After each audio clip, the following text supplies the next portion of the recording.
35.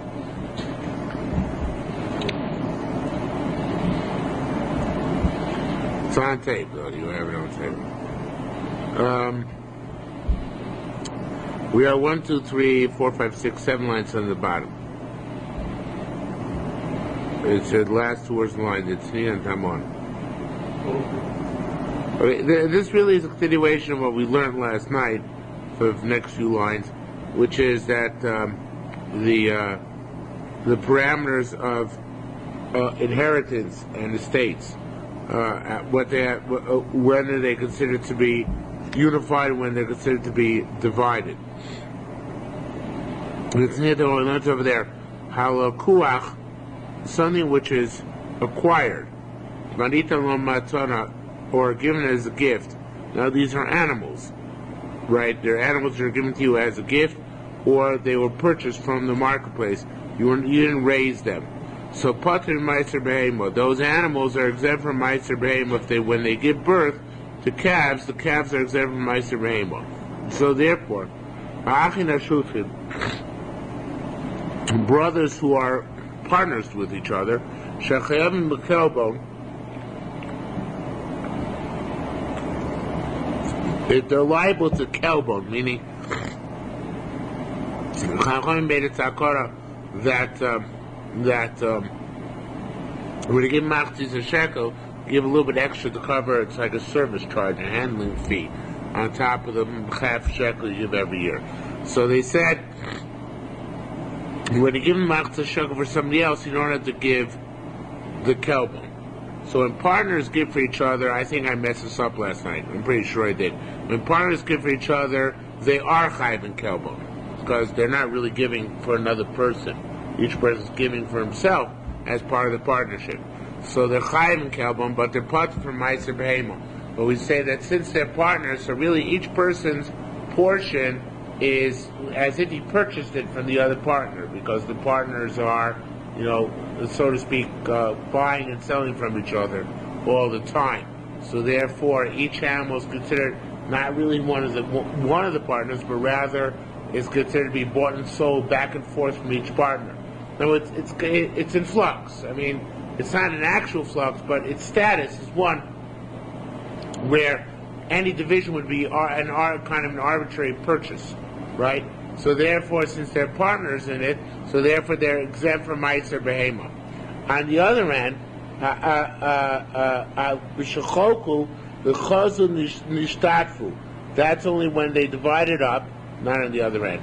This is when they divide it up, and they became partners again. Okay, they divide up the estate, and then they became partners, financial partners.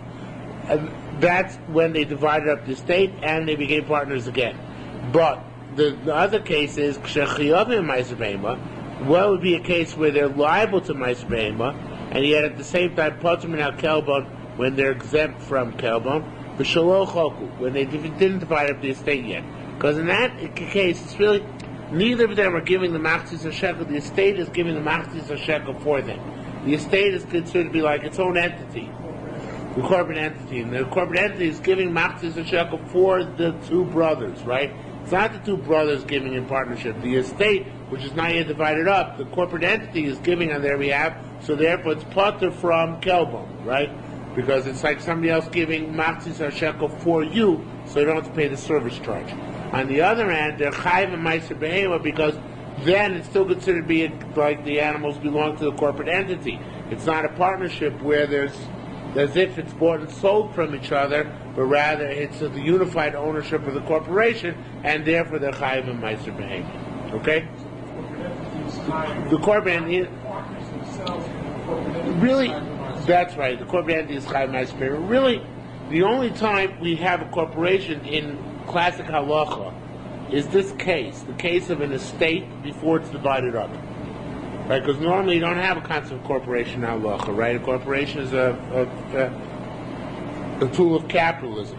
But an estate, before it's divided up, where it doesn't really belong to either brother, they're just directors of it, that's the one case of corporate halacha, where we have a precedent for corporation halacha. Okay, Rabbi Bana, that's the end of that sugi. Rabbi Baba B'Shem, a new issue. Rabbi Baba B'Shem, Rabbi Yehuda B'Shem Shmuel. Rabbi Baba named Rabbi Yehuda named Shmuel said, L'zeh para, L'zeh chamor. Okay, Reuven's got a cow, and Shimon's got a donkey.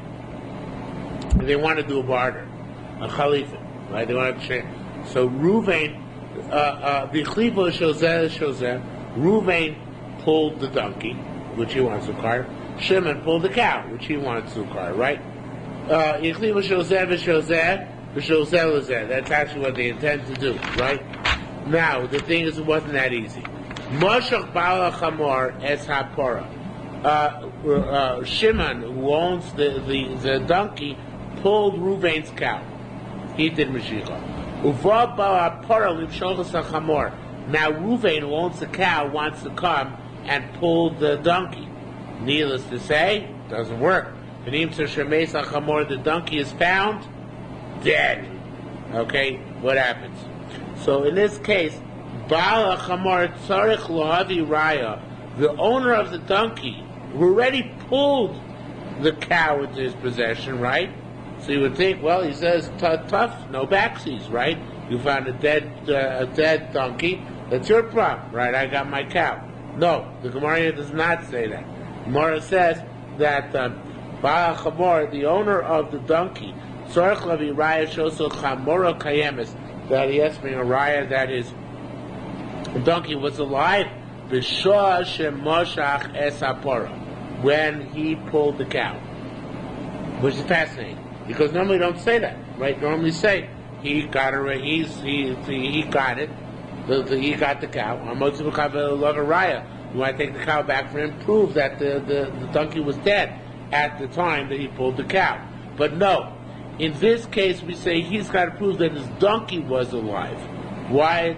And it says more, why is that? Shekol hamoitzi michavero lov haraya chutz min hachalifin.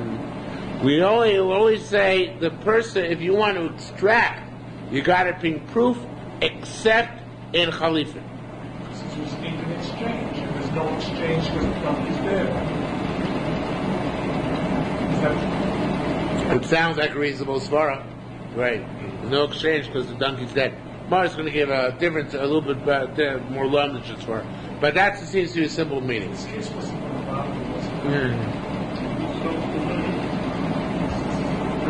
It sounded familiar to me, but I don't remember.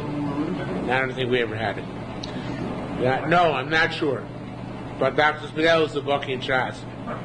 So confirms my impression. Okay, Umad lo savar do. Anybody that doesn't learn this way, lo savar mazlo savar lo domil. So somebody doesn't hold this way, lo savar is not concluded, doesn't know anything about monetary matters. Very strong statement, right? Rabbi Zira say said Zira Va'ana Ami Li Lena Svira Savala. I don't hold like this, or I argue on you. Okay, so it's Machlokas Shmuel and Rabbi Zira. Shmuel came up with this revolutionary Nusvara. The Chalifin is different, and Rabbi Zira has the conventional wisdom that Amotzu Chaver Love Arai. Okay. Says the Gemara, Rabbi Zira. Now here we have a few gears of changes. We're going to go with the Gillian Ephraim and with Baz, a bunch of gears of changes here. Rabbi Zira. Rabbi Zira said, Rabbi Zira. Rabbi Baz said to Rabbi Zira, Masnisa, the following brisa, it should be Misayeh, not Pliga. The following brisa is Misayeh al Shmuel. Excuse me, it helps Shmuel out. What's this price? And this price we've had, actually in Mishnah. This is the concept of a woman who's getting married and she has mumin, right? It turns out that when she gets married, lo and behold, she has blemishes which cancel weddings, which nullify weddings, right? So, if she has these mumin while she's still in her father's house, even though the mumin only appeared on the woman after Kiddushin, we know they only were discernible after Kiddushin. Ha'av tzarich lavi raya. The father's got to bring proof that it didn't exist before, and then that it's the husband's stuff. Right. So it's not right. The father's got to bring proof that that the movement were there, not there previously. So it says well, it's only if it's a mum, which is type, which no, it's not a riot for. Yeah, of course there's a mekachtos, but there has to be a mum. It's not that 20 years later. No, it has to be right after the marriage. So it says more. Lo abal tzarich lavi raya lotzim kiddushin mishusav. Wait a minute. What's the father bringing proof for? Isn't it the husband who wants to say the kiddush is null and void and wants his money back? What do you mean the father has to bring proof? So it says the Gemara, it's the husband who's got to bring proof, because the husband who wants to get his money back. It says more note, Talmidei to Rabbi Yoina, Armin, the students of Rabbi Yoina said, Tipati b'kiddushin k'tanim. It's talking about where the money he gave for kiddushin was a Cracker Jack ring. So he doesn't care if he gets it back or not. They don't put rings in Cracker Jacks anymore. I don't know if you know about this, but may comes the shock also. Cracker Jacks don't come in boxes anymore. They come in snack bags. Yes. Safety issue. Liability. Yeah, barely any peanuts. Yeah, but they have some. Okay. In any event, these cotton orders. So the bottom line is that he gave her a Cracker Jack ring. So he doesn't want it back, but the father is fighting that his daughter should get her what? Her ksuba. He wants her to get her ksuba. So that's what the fight is about. Now, Pizza hasn't made, this is a raya to Rabbi, again, according to Regilin Ephraim, just gears to change. There's a raya to Shmuel. Why is it Shmuel? Because Shmuel is the one who said that we use a principle called in Kiddushin, kan nimtza kan hoya. Where I find the problem, I assume that is where the problem is, and the person with whose reshus the problem arose is the one who's got to bail out of it. So that's why if you're doing chalifin and the chamor was found dead, right? The Baal chamor reidim mashiach on the parah. The owner of the donkey reidim mashiach, they already pulled the cow. The owner of the cow came to do mashiach on the donkey was already dead. But where was the donkey found dead? In the donkey owner's yard. So that's why we assume it was that even though it's against chazakah, there are two chazakas which go against this. One chazakah is the chazakah that the cow, the donkey, was alive till the previous moment, right? And also he's muhsak in the parah already. He's holding on to the cow already. Nevertheless, we say, kan nimtza, kan hoya. If the problem is found here, it's your problem. You must prove that it's not your problem. The same thing is true by this case over here. We found the mum in the father's reshus, yes, but it was after Kiddushin, right? So that, again, he has two chazakos, the father and his side. One chazaka is the cheskes haguf, that mistama the mum occurred at the last possible moment. The other, which means after Kiddushin.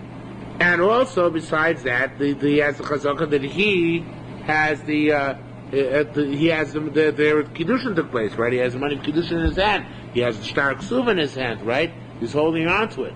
Nevertheless, since kan nimtza, the problem is found in the father's house, it's the father's problem. He's got to prove that his daughter was suitable. Okay? So it says the Gemara further. Dilma, a story. Not a particularly exciting story. Right? Pinchas and Rabbi Chizkiah, Salki, and they went up Misha B'Shloma to go inquire as to the health of Rabbi Yosef. They were male of Minah, and they also wanted to learn from him at the same time. Amar Lei, so they said to him, it seems, or he said to them, it's not clear who said to whom, it seems like they said to him, Masnisa Messiah L'Shmuel. The following Tanaic statement also is Shmuel. What's this case? Nichnasa l'reshus habal. Once she actually enters the husband's house, habal tzarich lahavi raya. The husband's got to bring proof. In other words, at that point, it sounds like only because she entered the husband's house. That's the only difference. Since she entered the husband's house, and that's where you found the mumin, kan nimtza kan hoya, that's when the husband has to bring proof. Says more of law of tzarich levi raya lo tiksuvim reshus haya reshus abal. The when second doesn't the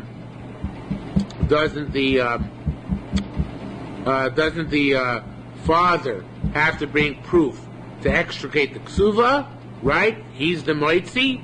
Nevertheless, Kanim Tzakan Hoya says, despite the fact his moitzi is trying to extract the ksuva from the husband, nevertheless, the husband has to bring the proof because the problem is found in the husband's rishus. Well, the principle stays the same, just the location. Right, and the location is determining everything. That's exactly the point. Amar lo, so Rabbi Yosef said to his visitors, Lo moda Rabbi Zera. That's not exactly a proof against Rabbi Zera. It says here Shmuel, but it should be Rabbi Zera. Does Rabbi Zera not concede? Shimoshach ba'al paras achamor.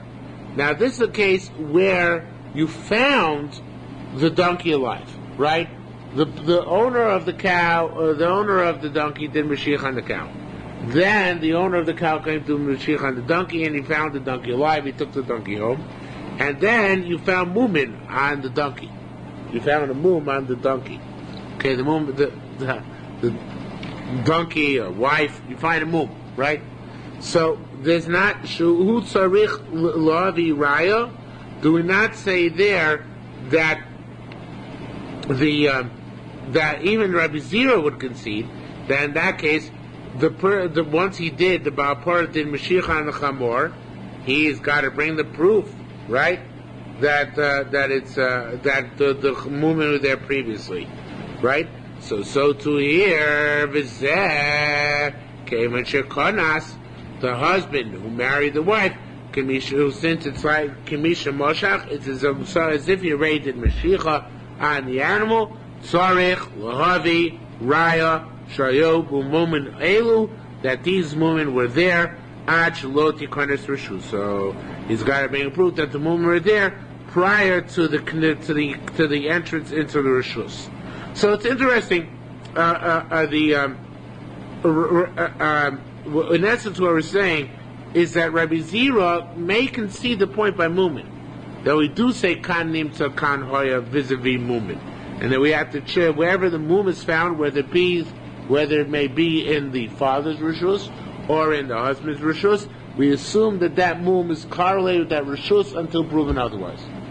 But before we're talking about a different case, we're talking about death. We're talking about where the Baal Chamor pulled the donkey. The Baal Chamor, the Baal Pora pulled the donkey. The Baal Chamor, no, the other way around. The Baal Chamor pulled the cow, right? The owner of the donkey pulled the cow. The owner of the cow has not yet pulled the donkey before he finds it dead. In that case, Rabbi Zera said,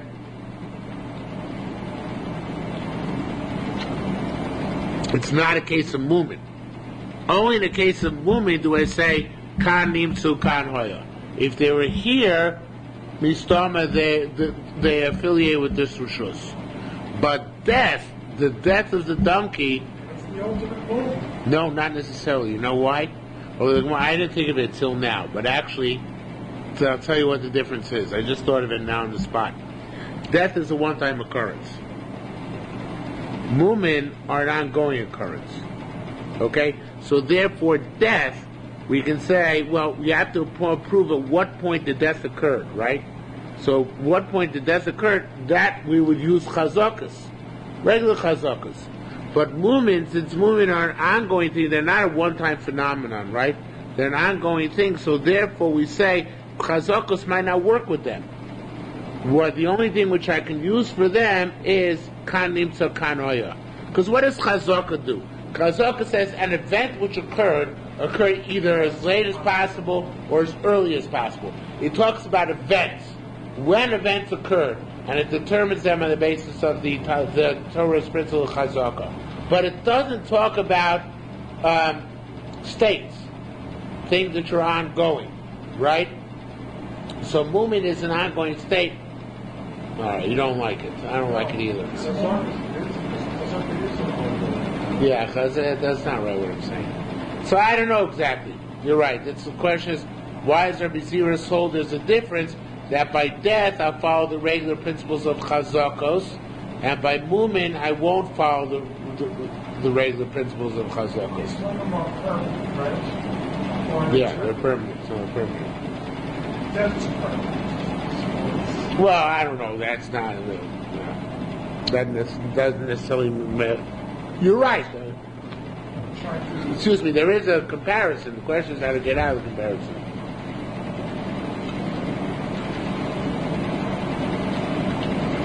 Moment is a developing. In other words, you may have some pre-womb symptoms that won't show up until the actual womb comes out. That's an example of measles. So you may have symptoms 4 or 3 days before the measles actually come out. So these movement might have these symptoms. Well, I don't know if that would make a difference. Once I have something written inside my tomorrow.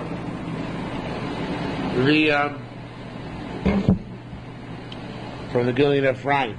The Gillian Ephraim says that in the case of the case we find movement in the donkey, Rabbi Zira concedes because the suffix is in the owners of the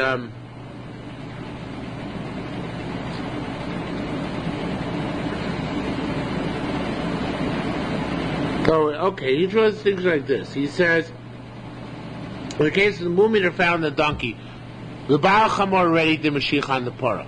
Baal Parah did Mashiach on the Chamor. Then you find movement on the Chamor. So in that case, you have the suffix came out already when the donkey's the Baal Parah's Rishus, because he actually did Mashiach on it already. No, the case Rabbi Zira concedes is where he did Mashiach on the Chamor and then found movement. So in that case, the suffix came up in his after he did Mashiach. And there's also Chezkas Haguf of the donkey that the moon came on the last possible moment. Rabbi Zira concedes to that, as opposed to where you did the Baal Chamor, got the cow, and then the Baal Parah found that the Chamor was dead. Then there is a chazaka that the donkey died later, at the last possible moment after the Mashiach, but the kan nimtza kan choyo.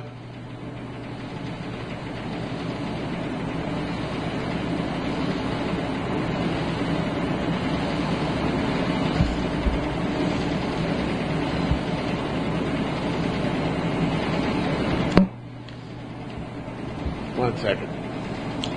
Rabbi Zira said before, the Machlokas Shmuel and Rabbi Zira was where the Chalifin was initiated. For sure was initiated. The Baal Parah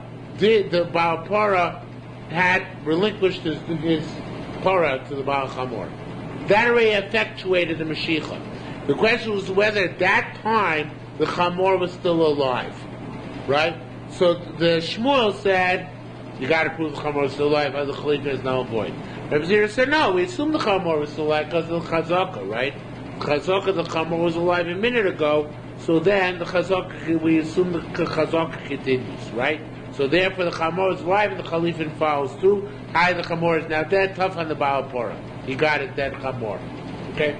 There, the Kanimtza Kan Hoya would be to say that the donkey's dead, it's still in the Baal Chamor's barn, he's the one that's being proof that it was alive, right?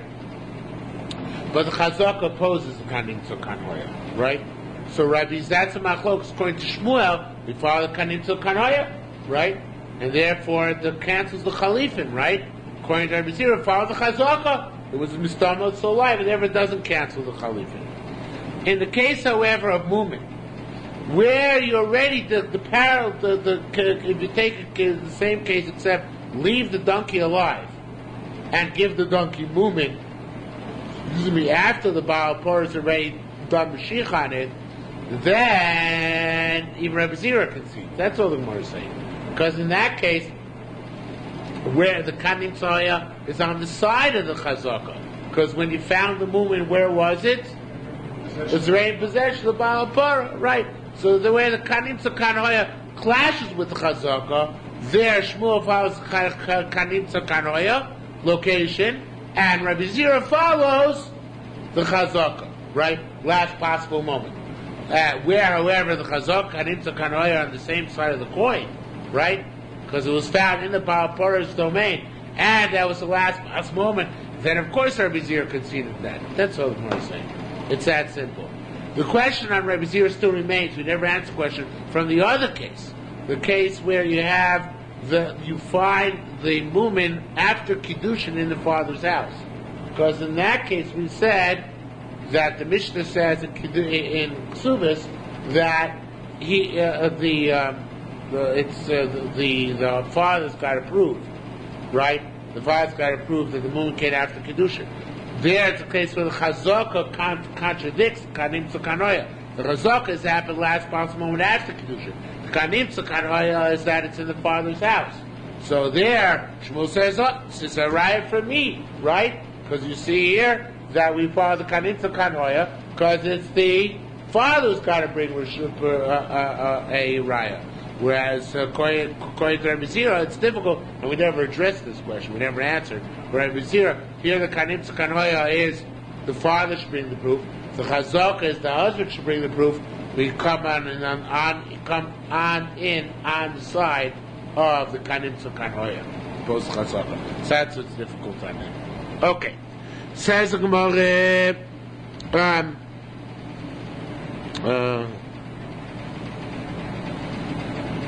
Rabbi Ba and Rabbi Nuna and Rabbi Baruch Hu b'Shem Rav. They all said, this is a pretty cool case, pretty neat. Also, I don't remember this in the Bavli. Rabbi, they all said b'Shem Rav, and it's not in the Bavli. You know it's not in the Bavli. So you're Samech. It speaks about it's not in the Bavli. Again, I think like Mr. Zuger, I saw a similar case once somewhere, but this is not a Bavli case. I know somebody brings down a similar case. I forget who, but it's not precisely the same as the Bavli. Anyway, after that convoluted introduction, he said, I sell you a cow for money. Sell you a cow for $500. Okay? You didn't pay me the $500. I gave you the cow, I assume you're going to give me the $500. Amrli, so it says here the chazke should be dachke. So the seller wanted to collect the cash in, right? He wanted the money. He said, so Amrli havli inu pritai, give me the money you owe me. So he said, it's a Jew, he doesn't want to pay. He said, ma boy minon, why do you want the money for? Right? It's true he owes the money. But he doesn't want to pay. So he says, what do you need the money for? Tell me what's going on. So Amalei said, I want to go buy a donkey. And I need the $500 that you owe me in order to go buy a donkey. So he says, Mashach Baal Hapora Esa Chamor. So in this case, 1 second. I think I got it backwards a little bit. The kinyan didn't yet take place.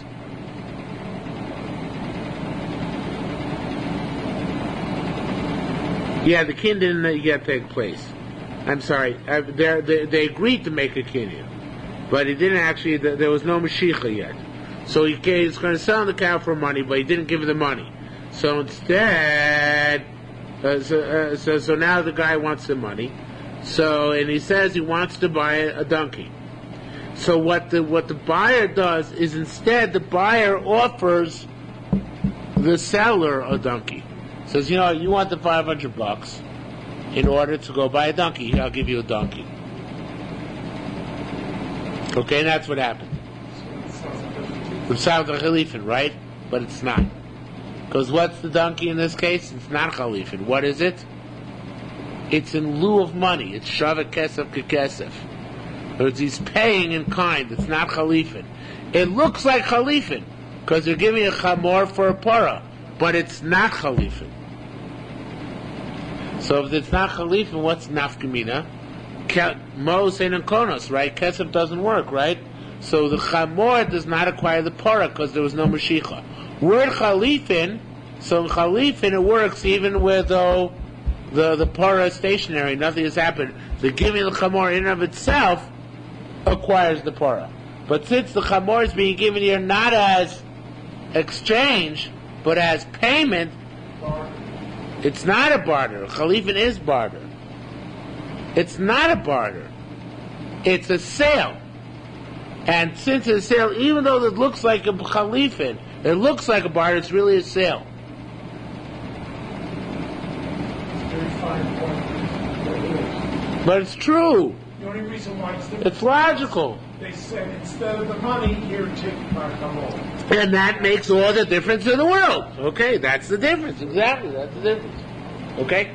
So that's what it says here. Lo nikne moshach ba'aparetz chamor ina ba'aparetz took the chamor, lo nikne sapora. The para is not acquired. Chamor ma'oshikne. Okay, but does the seller acquire the donkey? Right? Does the seller acquire the donkey? So he said, Rabba machlokas. Rabba ma'niknes. Rabba says, yes. He acquires it because it's like money. The seller gets money, so he acquires it like the money. Rabbi Yossi Amar Eina Niknes. Rabbi Yossi says it doesn't get it. You know why? Savar, the word's right, a mistake. Savar Dinu Chalifin V'Leisinu Chalifin. Everybody's the loser here. Because people think it's Chalifin, and it's not. Right? People look at it as Chalifin because the donkey's being given for a cow. But it's not Chalifin. But you can't enjoy the benefit of it being a Kinyan Damim because you don't have Kavanah. You have Kavanah for a Kinyan which doesn't work. So you come out Kerech Mikan to Kerech Mikan. You're bald on both accounts. And why? The Baal Para doesn't own the Baal Chamor. Doesn't own the Chamor. Because he thought it was Chalifin and it wasn't. And the Baal Chamor doesn't own the Para. Because he thought it was Chalifin as it wasn't. Hi, it could have worked as a monetary acquisition, right? And like Rabbi Boss says, at least the owner of the cow has acquired the donkey as payment. Yeah, so Rabbi Yossi argues and says he didn't have that in mind, and therefore it doesn't work. Okay, so it's interesting because the Kavanah's Kinyan torpedo, lack of Kavanah torpedoes the Kinyan. Rabbi Mona b'shem Rabbi Yossi said, Pa'amim, sometimes shetchilas mekach lezeh, tchilas mekach lezeh. Sometimes it says it works in this scenario as if it's the beginning of the deal for both. Hey Chabita, what are we talking about? Machal apara b'dami. So it starts out similar case. I'm selling you a cow for money. Okay? Now, there are different gersos here. The Ben Aryeh and the Gamudi Yerushalmi all bring down. They both bring down different gersos from the Rishonim. So we could learn this more differently than I'm about to learn it, but it's easier to just learn with the gersos in front of us. That's the way the Ritbaz learns it. I bought you from the cow for I'm buying you a cow for $500. I paid you $499.99. I still owe you a pruta.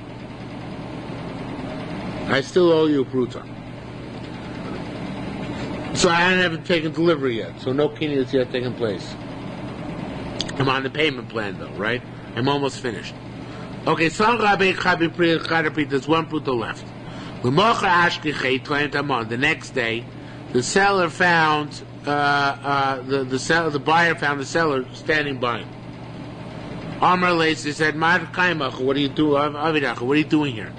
Amar Leis said, "Boy, in prutaya, I want that extra coin, that extra cent."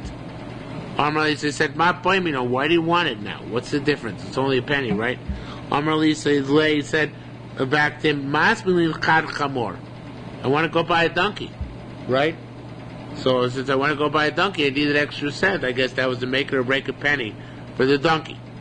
So so the guy who owes him 1 penny says, I'll give you a donkey.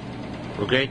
Obviously he expects to get reimbursed, but he gives it to him in the meantime because the obviously expects to be reimbursed the difference between the cent he owes and the value of the donkey, but he's giving the donkey in the meantime because he obviously has no ready cash, right? So in this case we say, Moshach zeh lo kona zeh. Moshach zeh lo kona zeh. Each one's Mashicha, each one's Mashicha is not a valid kinyan. Now, elozeh kona l'atzmo, zeh kona l'atzmo. Meaning, there is no chalif in here. There's for sure no chalif, right?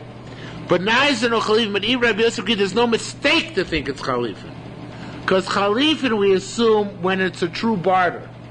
But here, I know and you know that I paid $499 already for this, right?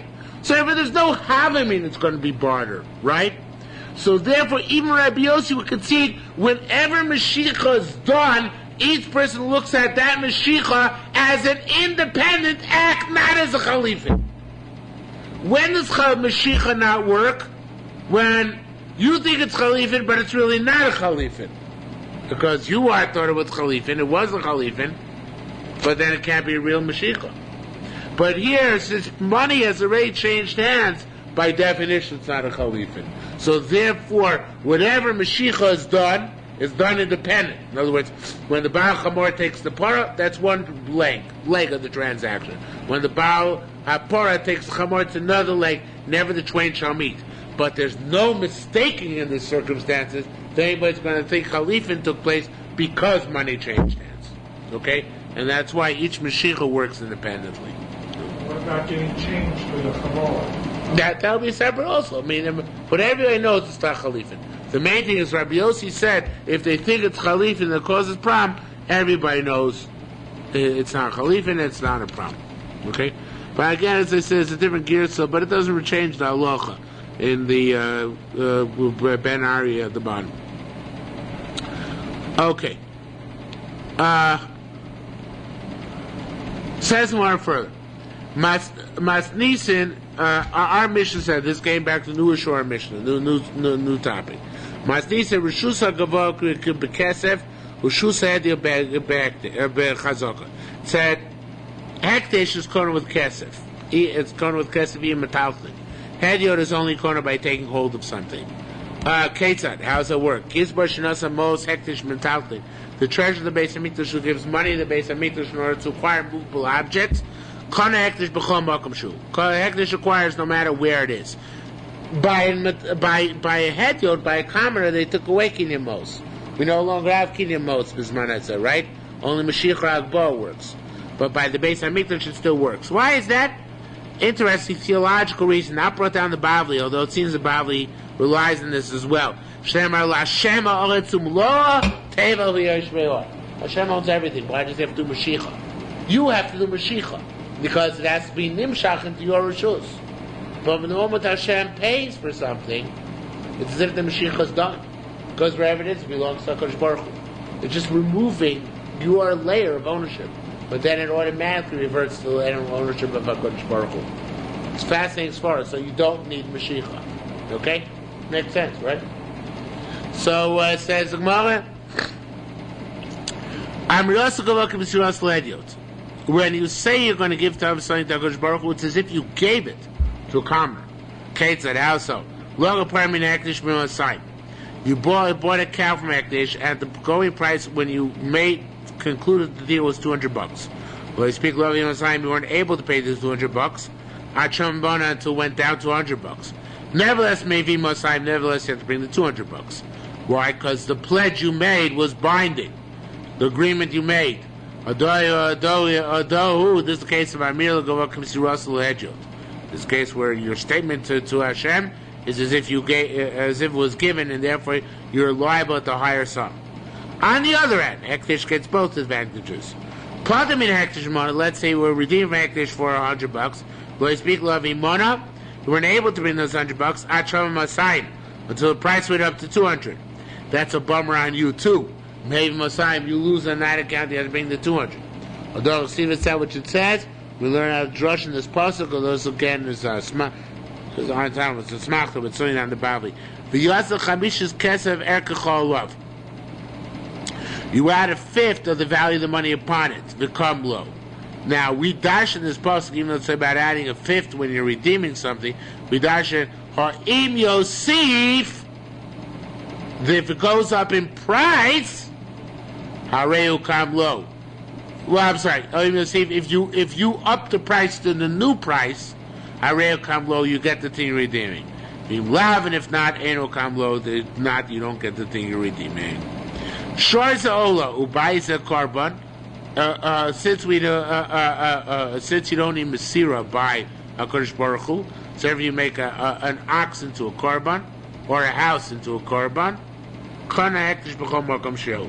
The Hektish acquires immediately or automatically without any Ma'asakinian to receive, because it says Hashem Ha'aretzim La, God owns the earth and that which fills it.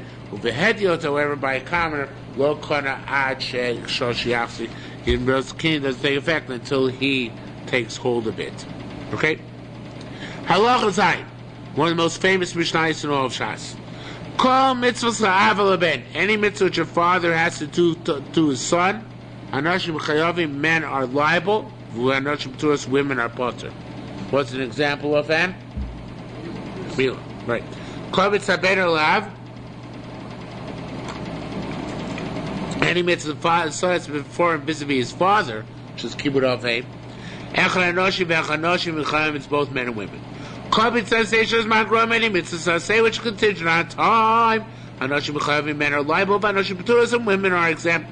Kol sensation laws my many mitzvahs say where the time is not it's not kind of contingent. Echad anoshim ve'echad anoshim v'chayim, both men and women are liable. Kol mitzvahs below say every negative command. Benchas magrom, benchlos magrom, whether it has a type component or not. Echad anoshim ve'echad anoshim v'chayim, both men and women are liable. Chutz, with the exception, Yibal Tashtis. Women may shave with a shaver, with a razor. If women may make a conical haircut, they're allowed to cut off their payas. About the time of the mason. And women Kohanim may go to Levias. Bas Michos, do Smicha the Beis HaMikdash, Nuvos to wave in the Beis HaMikdash. Hagosh is bringing a mincha close to the Mizbeach. Kmitz is taking a fistful and putting it on the Mizbeach. For taking the fistful.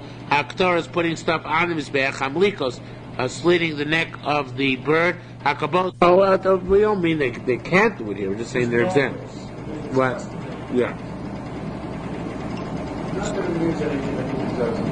But one of your about is not the order that's not the order of the pasuk? Not the order in the Bible. No? And in fact, how do you know that? How do you know that's not the order of the Bible? And interesting, if you look at the card on that Ada, he actually, his order of putting it down is the way the Bible does it. The way the Bible does it? Yeah. Okay. So this is something to take up with your daughter, I guess. No. Why is it different order? Well, you can make your case in point. Is this your daughter who teaches in the academy or who goes to school? This Mishnah? Okay. This is not an exciting mission to be tested on. Anyway, the exception is Minchas Soita, where Vanazirus, and if a woman becomes a Nazira, Shem Manifos, where they do wave. I think it's the only mention in Shas about women becoming Naziros. Was anything in Masechet Nazir about women becoming Naziros? We just assumed it, but I remember somebody once attacked me in some forum. I don't know if it was the morning shiur or afternoon shiur or here, where the women can become Naziros, but here it says they can become Naziros. Anyway. Mitzvah Shav Chayil says no. What a mitzvah Shavas to do a son? Lemuro to give him a bris, Leftoso to redeem him if he gets taken. Sorry. Cleaning our vein. So you're right. Lamdo Tara and to teach him Torah. Lamdo Umlis and teach him trade. Lasio Isha, and we don't hold that nowadays. Lasio Isha, and to marry him to a wife. Rabbi Akiva says, Af Lamdo Lashuti also says teach him to swim. I think in the Bible that's Rabbi Yehuda says that. What? No, I remember it's in the Bible. Yeah, it is Rabbi Yehuda. Lamalo, how do you know the Bris Milah B'Yom Shmini Yimo B'Sar L'So? The Bible brings out a different pasuk. I forget which pasuk Bible brings out. Brings out a different pasuk. Kol B'Chor B'Necha, no.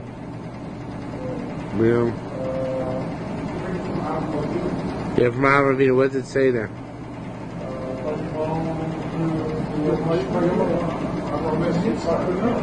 No, that's what it means down. Okay, fine. So I'm not sure if there's any difference. I didn't see anybody talk about the difference, but they do during down the pasuk. Liftos the team to see if a kol b'chor adam b'vanecha. If they're all your male children, or your male firstborn to redeem. Lam the Torah limatem osam es b'nechem. You should teach your children. The difference is What? the mitzvah shiur. He discusses the mitzvah milah. He discusses it from Brachus, doesn't he? From Brachus? Doesn't he? The Sefer Chinuch. Separate. Yeah, of course. Because for adults it's there. But here No, but for adults it's there regardless. For adults it's there regardless. Besides your mitzvah for your kid, you have a mitzvah on yourself. So usually your father did it for you. So that's why it's in Brachus.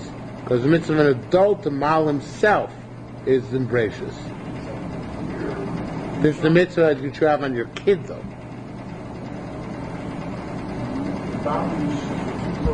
Yeah. For the mitzvah of the father on the son, and also tell you that you have your own chiyuv, but that's the chiyuv too. But here, Yerushalmi is telling you the chiyuv that you have on your son. It's not Brachus. I know. Of course you know, but I'm saying Yeah. it's like I'm talking out loud. Oh, well. There has to be something more than just the reason, that reason. Anyway, maybe not, but again, I didn't say everybody speaks about it. Lam the Umnus Tanner Rabbi Shmuel says Uvacharta B'chaim, because it says choose life. Zumnus, you have to have a trade. V'asil Yisha, this is not in the Bavli. V'odafa Manecha V'nei Banecha, should teach your children and your children's children about standing before Mount Sinai. When you're going to have children and grandchildren, is if you marry off your kids when they're young, you'll have children and grandchildren to teach them about Matan Torah. Also to swim. You see, because it says right? It says you should live, you and your children. Now it's in living obviously requires swimming. Now, interesting, this following Yerushalmi. Mala mitzvah likum. Is it mandatory or is it just optional? Mitzvah means here optional. Ikum would mean mandatory. Shmini Me'edah, let's learn that from here. Bar Trima, Asa Gabi Rabbi Ami. Bar Trima came to Rabbi Ami, Amr Lane, he said to Rabbi Ami, Payitz Labo, convince my father, the Yasveni, that he should marry me off. Asa Paisis, Rabbi Ami came to convince him, below Kavi Lavi. But Bar Trima's father wouldn't listen. Well, why didn't Rabbi Ami beat him up? Right? If it's the Yikuva, Rabbi Ami with his basin should have come beat up the father until he married off his son, right? Adama teaches us the mitzvah, it's a mitzvah. Because in Tamer Liku, because it would have said it's a requirement, not just a mitzvah, Havle the Kufine, he should have beat him up, and he did not. Minaychim law solo aviv, I know your father didn't redeem you. Shu chayav those last so they have to redeem yourself. Because the pasuk says, Adam tifdeh. So Adam is superficial. Said b'chor tifdeh. Adam tifdeh means that the man must redeem himself. It says that the Gra, when he grew up, he redeemed himself by every Kohen he met, until he met a Kohen named Rappaport, because he said the Rappaport's a bona fide Kohanim. Obviously, it was a HaKohen Rappaport. Okay? Well, the Maltem, what about Bris Milah? Ulmaltem, it should be es besar arlaschem, which means speaking to you. So that means if your father didn't do it, you have to do yourself. What about learning Torah? Limadatem atem, right? Or the Ridash says limadatem. Limadatem means you should learn it yourself, not just es benechem. Vodatem, right? Use yourselves. Atem. L'man tichyeh. Now there's about umnus that you should survive. Atah, you should survive as well. So all these are mitzvahs apply yourself if your father didn't teach you. See, now we learned. This is a fascinating Agadah. Ha'av zachal ibn ben beno. Ha'av zachal ben. This is what's hereditary. What's not subject to the free will of the son, but rather the father predetermines. What's that benoi?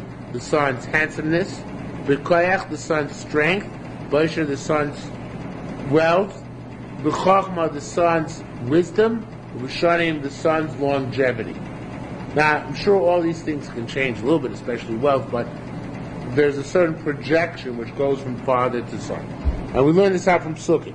B'noi minayna, we know the father is responsible for his son's handsomeness, because it says, Yero'eh al vadecha polecha, may they be seen by your servant your handiwork, v'adorcha, and the resplendor shall go abneim, shall go on your servant's children. So you see, splendor goes from father to son. B'koyach and strength, gibor b'aretz yezaro. His children will be mighty in the land. So it goes by him, his children will be strong. V'yisher in wealth, Narisi Gamzakanti, I was a lad and I became old. Loisi Tzaik Nezov, I never saw a tzaddik forsaken. V'zar Mevakish Lochem, and children seeking bread. In other words, the wealth goes from generation to generation. B'chachma and wisdom, Limantem Osamet Benechem, says teach your children, right? So it seems that it's not just teaching in the simple sense, but it means that the capacity comes from the father as well. L'daber above to speak of that. B'shanim in length of days, it says in order that your days and the length of your children will be elongated. So now here's a fascinating part of it. Just like the father does 5 things for the kid, so too the kid has to do 5 things for the father.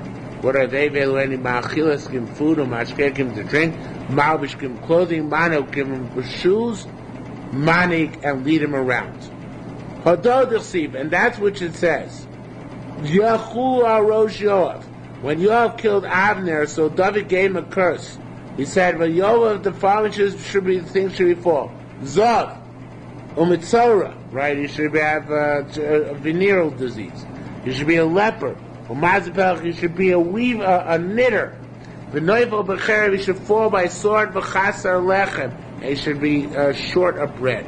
Now, Zav, we say, is Toshish. Zav here means not necessarily that he's a true Zav, although that might be part of it, but he's weak. And sometimes Ziva comes from weakness. And that corresponds to what Yoav should have imparted his strength to his children, because that's one of the first of the 5 things. That's the second 5 things, but they're the same idea. So it said his kids will be weak. Mitzora, we say, is Oziv, somebody who is isolated. And we know he has to cover his face, so that means somebody who's not handsome. So that he loses that's the bracha of losing the capacity of the father to make his kids handsome. Machzik bepelech, somebody who holds on to knitting needles. That's a buri, that's somebody who's literally means unemployed, but corresponds to what we said that the father acquires for his children wealth, so he's not going to have wealth. And why he's not going to have wealth? Because his only parnasa will be as a knitter. And knitting is a vaiba shazach. And it's a vaiba shazach, so therefore he won't be able to find employment. Only women find employment in that. Right? It says, chachmas isha bepelech, right? Women's wisdom is in knitting, not men. Never buy a garment knit by a man. So it says, and continues the Gemara, noifel b'cherev, people who fall on their swords, sayomi, people will be short of days, not going to get the length of days. which children should get from their parents. V'chasa lechem, lacking bread, miskein. Oh, I messed it up. I'm sorry. 1 second.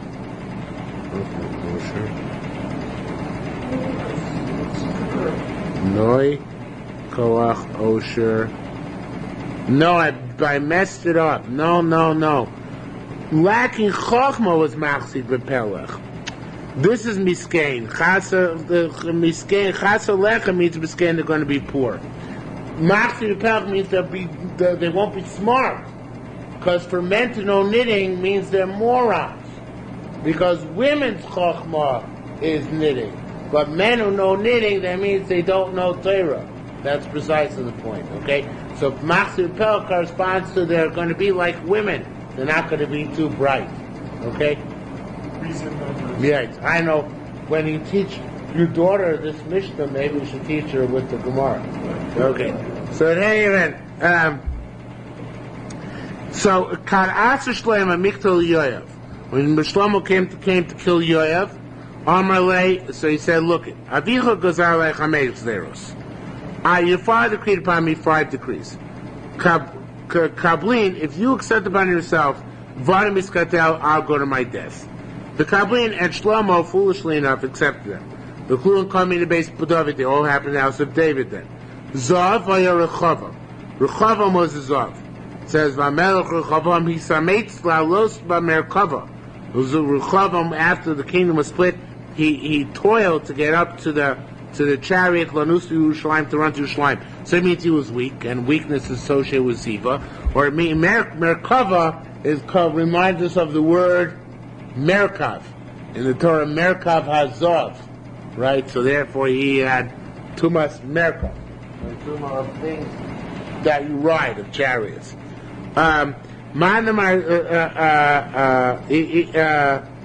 So he was Mandamar Zav, Mandamar Yisnis. Either was a Zav or is very weak. Mitzora Uzio. Mitzora was Uzio, but he was Uzio, explicitly Uzio, Hamelch Mitzora Yomoso. He was the leper in the day of his death. Machsi Bepelech, that's the Yoash. That Yoash was Machsi Bepelech. Now, we're taking this in a broader sense. That Machsi Bepelech means he was vibish, right? How is he vibish, Yoash? Very strange. Gemara says, Ves Yoash asu shvatim. Yoash was taken into captivity. Eventually I think he got out. He came out okay, but I don't remember exactly. But in any event, with Yoash, when he was taken into captivity, what happened was, what happens in modern day prisons? You get assaulted by a raped, right? So that's what happened to him. He was treated like a woman. They put upon him tough gang members who didn't know women in their lifetimes, meaning that they were used to homosexuality.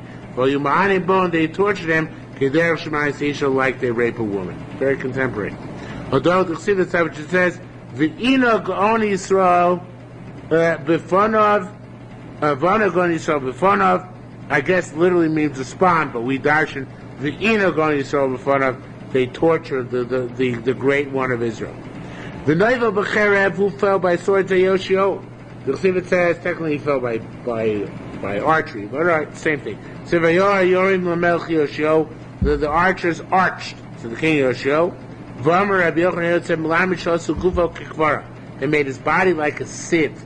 Time Rabbi Shmuel taught us 300 arrows they shot at the anointed of God. Lacking bread, say Yoyachin, one of the last kings of Yehuda. Aruchas Tamid Nitno Lo. His daily bread was always given to him by the king of Bavel. But that means he had no independent wealth. He was always contingent on the king of Bavel and never knew what would be the next day. Talmud Sinim, we learned over there.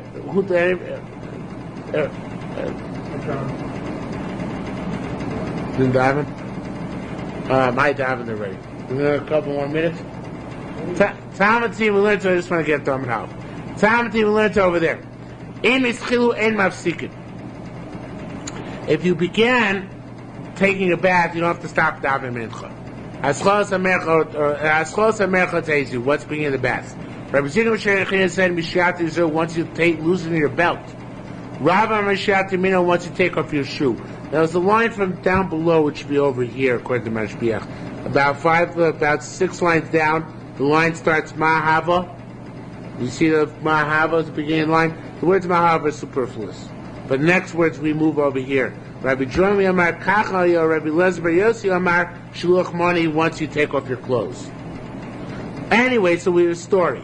Going back to where we were before. Yerushalmi Levi Abi Yoliv Shama Parshas of the Barbre used to go and hear the parsha from his grandson, B'char Ruva Shabbos, every Erev Shabbos. We had in body Yerushalmi. Okay. So, Chatzman Inshe, once he forgot, V'al Mischi, he went to bed, take a bath, and went to the mikveh. V'ayinti Musi the Tveria, in the bathhouse in Tveria. V'al Mistamech al Kisver Rabbi Chia Barba. It was leaning on Rabbi Chia Barba. Anar, he remembered that he didn't learn with his grandson. But Navli Midi Musi left the bath. Skipping 2 lines because read it before. Amalei Rabbi Chia Baraba, Le'em et Lokein Alfen Rebbe, didn't you teach us? We don't stop. Right? You started the bath. So why do you have to stop? You don't stop for mincha, you're going to stop to learn Torah. Amalei said, Chia B'ni. He said to him, Chia, my son. The Kali B'necha is it a light thing in your eyes, what we said before, Shkomi Shishomeh Parshim B'ben B'noi. Well, it's not exactly the same before, it's a new thing. Anybody who hears the parsha from his grandson, Kilu Shomer Mi'ar Sinai, it's such a nachas, it's like here at Mount Sinai. My time, what Pasuk teaches this, Vodatum Manechu B'nei Manechu, if you're able to teach your children and your grandchildren, it's like Yom Asher Madi B'nei Hashem Elokecha B'chorev. It's the day, the Kayom, Asher Madi B'nei Hashem Elokecha, it's if you're saying at Har Sinai. Now, interesting, this juxtaposition. Rabbi Chizri Remi, Rabbi Chia B'Shem said, Im Yochel is an at l'shalshel shmuad Moshe. If when you say over Shtikl Torah, you could say B'Shem Omer until Moshe, Shalshel. Say over every name in the chain till Moshe. V'im l'avin, if not, so Rishon, say either the first ones you remember in the chain, or Achron, or the last one's chain, but say over somebody. Why is that? Because Gidul Omar, because Gidul said, it's because Koimer Dover Shem Omer maybe Gula Loylam, right? But Gidul gives a reason for it. Gidul Omar, a psychological reason. He said, Koimer Shmuel B'Shem Oimra, anybody says or say the name of the person who said it, you got to depict in your mind's eye that he's standing in front of you. So you say so over, name your Sameach, supposed to have my picture of the Meshach Chacham, right? So the Sheshida said that same thing. It was critical of Sheshida. So that's coming up. How do you remember that? I can't believe it. It's coming up here again. So it says the Gemara, what? Let's try the first time. Ma taima, what's the pasuk? Ach betzilam yishalechish. If his reflection is standing opposite you, then he can go in that reflection. Rov adam yikra kari ish chazdo. Many people will be called Bali Chesed, but Ishamuni, but a trustworthy person means who you're going to find. In other words, who's really trustworthy? Not too many people. But Rabbi Zera is trustworthy. Dom Rabbi Zera said, "Leison and Choshin al Shmos Rav Sheshes." We don't pay attention to what Rav Sheshes says. Even he says over somebody's name. Why? To Gavra because he's blind. And therefore, if you can't see a person when he's saying something, you don't know if you're quoting it precisely. That's to remember, right? Rabbi Zira said to Rabbi Yasa, "Hey, Chacham Rebbe Bar Padaya, did you ever know Rebbe Bar Padaya? Datamar Shmusa Mishmei, you say things over his name? Amar Rabbi Yochan Amar Mishmei." He said, interestingly, he said, I didn't know Bar Padaya, but I know Rabbi Yochanan. And I saw Rabbi Yochanan saying over his name, so that's good enough. Because we said, if you know one of the people in the chain, that's good enough. Okay? And same thing, Amar Zil Rabbi Babar Zavta. Chachim Rebbe L'Rav, did you ever know Rav Datamar Shmusa Mishmei? Amar Rabbi Barachua, Amri Mishmo. I heard from Rav Barachua who said in his name, so therefore I can say in his name as well, because I saw Rav Barachua. Okay, we'll stop here for this evening. Shlomo eventually kill you off? Yes, but after he accepted the klolos upon himself. Yeah, that's what it says. clothes still existed. No, the clothes went over to Shlomo. All these people were descendants of Shlomo. Yeah, I know. Yeah. I Yeah. understand that. Shlomo had to accept the clothes. In other words, Yoav had kids, and the clothes would not go to Yoav's kids, to go to Shlomo's kids instead. And Shlomo accepted. And Shlomo accepted them.